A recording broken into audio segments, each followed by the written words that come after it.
Gonna try to make this video as quick as possible, but I have heard some questions. I didn't want to do a full event like when we did the logs, but I am open to questions after the fact. After you've watched this video, if you have any more questions, feel free to ask me. So I'm going to do this as quick as possible so it's not a very long-winded video. I just wanted to let everybody know that if you have any questions about the loot, you should come first here to the loot channel and look at everything that we've described to you already. There's a lot of information in here that I'm basically going to just go over again with some more specific examples that we've already seen in the raid. So you should see that this is where our best in slot loot council spreadsheet goes, and it's open to everybody. You should be able to see it. This is where our side grade spreadsheet goes to. And then this will give you all the examples of how we do the loot and how we differentiate the prioritization between PvP gear, side grades, best in slot items, and then weapons. So I wanted to talk about some specific examples. I'm hearing a couple things about loot still, and maybe there's a little bit of confusion still, so I want to first recommend that you go to that channel, and then I'm going to give you these examples right now. So you're going to see that we use the duel system that allows you to track your priority on who has gotten what loot. But at the same time, you should understand that we're first and foremost a loot council.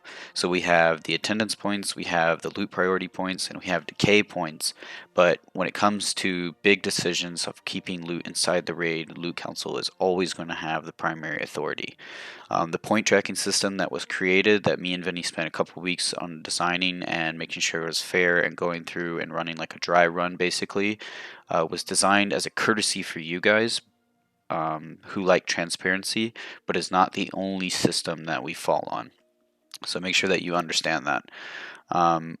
With that being said, I would like to point out a couple specific loot examples to kind of give you a better understanding of how we make decisions, our thought processes, and basically how we think from raid to raid and from loot drop to loot drop. So the first one is going to be the tanks. So the tanks kind of have a weird priority because obviously gearing up a tank is super important in vanilla. So the tank that is going to be tanking the most or the hardest hitting bosses, aka the main tank, is going to receive the gear first to make things easier because he's going to be tanking most of the content, and it just speeds things up. So this is a very simplistic way of how loot priority goes. So as you can see, Vinny being the main tank is going to receive the loot primarily, and then Garthok and Zyref being the primary off tanks will receive it next, which Zyref is a feral druid, so he doesn't receive much anyways, or needs much rather. And then Cafe Babe being the fill-in tank who also is willing to play Fury will receive it as the next priority. So that's a very simplistic way of how we gear out people, and the logic is also very simple because the way that the game is, certain players need to be prioritized higher, and we know that Vinny being the main tank and being the raid leader is never going to take that loot out of the guild. Second example, hunters.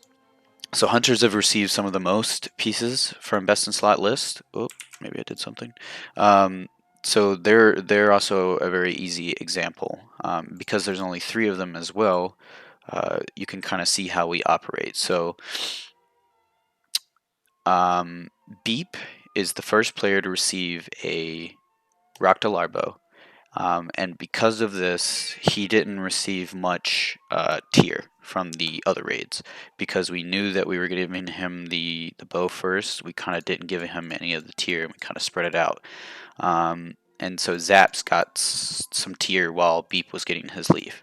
Well, we also know that now that Beep has his leaf, Zaps is next in priority for the leaf, and because of that, we gave Porbles about, I think, 4 pieces of tier in one night because we were under the impression that the next leaf that drops is going to Zaps. Because the leaf didn't drop when the T2 legs dropped, we assigned T2 helm or T2 legs, I forget which one, but they were assigned to Zaps because he didn't receive a leaf. And as you can see, his priority right here, Porbles, is going to 280. He has a gear score of 280, and it still hasn't caught up with Beep, who received his weapon. Now, Zaps is going to get his weapon, and he's going to jump up to about 500, which means that Beep is going to start receiving tier now because Porbles is going to be next in line for the Leaf, and he's going to even out at about 500 after he gets his Leaf. And while that's happening, Beep should receive enough tier to reach up to 500.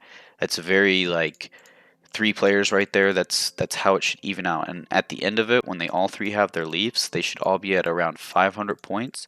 And then the tiers should be pretty well spread out. That where, like, when a piece drops, not all of them will need the same piece. So that's the second example of how we look through different players of the same class. Final example.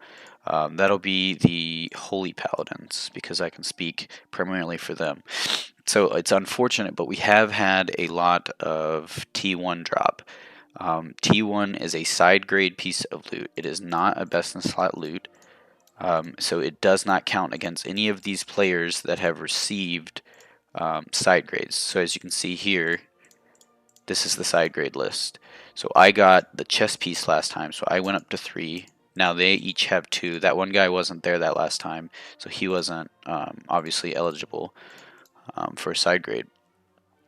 But that does not count against our best in slot list, and that goes for any class. If something drops that is competitive against all paladins, nobody is being punished for receiving side grade loot. And that also means that if we compete against priests or druid, we're also not being punished for receiving side grade loot, because one, T1 is garbage, and T2 is immediately going to replace it. I know it'll be a good supplement until everybody gets T2, but T2 is way superior, and that will probably actually, the side grade list will become a little more important to the paladins, because everybody's going to want T2 who plans to PvP.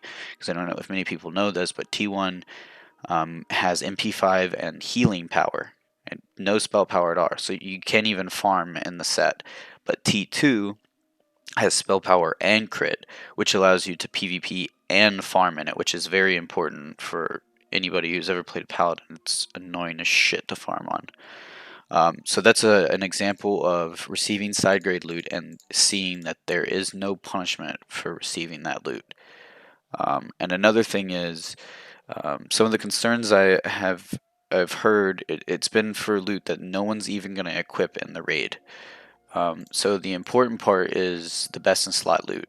That's really our primary concern. So when that drops, that really comes heavily into play when it comes to loot council, because we want to keep the loot inside the raid, and we want to award it to people who are going to basically be there for the long haul. So any concerns about side grade loot, we'll deal with them, but they're definitely not on our top importance list.